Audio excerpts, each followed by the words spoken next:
అన్ని కొమ్మల ద్వారా వచ్చినవి. ఇలా మనం తీసేస్తాం కదా, వీటిని కొమ్మలు మంచిగా పెట్టేసుకుంటే కుండీలలో మంచిగా గ్రోత్ వస్తుంది అన్నమాట. వీటి ద్వారా మనము ప్రొపగేట్ చేసుకోవచ్చు.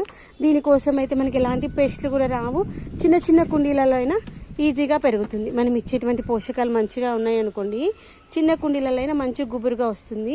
తర్వాత మళ్ళీ గుబురుగా రావాలంటే ఇక కొన్ని టిప్స్ ఫాలో అవ్వాలి. ఏంటంటే మనం ఆకు తెంపుకునేటప్పుడు కొమ్మలు కట్ చేసుకోవాలి, అంతేగాని ఆకుల్లాగా దూసుకోవద్దు. ఆకు దూసుకున్నాం అనుకోండి, కొమ్మలు అయితే మనకైతే ఆకు అంత మంచిగా రాదు. ఇప్పుడు ఒక 2 వర్షాలు పడిన తర్వాత ఇది మంచిగా అవుతుంది. మొదటిని తెంపుదామా అనుకుంటున్నా, వర్షం పడితేమో వర్షానికి మంచిగా చిగురు వస్తుందని ఆగాను. కానీ ఇంకా వర్షాలు వస్తలేవు కదా, అందుకోసమని తెంపేసుకుందాము. తెంపేస్తే ఇంకా లేత చిగురులు వచ్చేసి మంచి ఫ్రెష్గా వస్తుంది అనేసి ఈరోజైతే మంచిగా తెంపేసుకుంటున్నాను. ఇలా చేయాలన్నమాట మనము. ఇది మంచిగా గుబురుగా రావాలి అంటే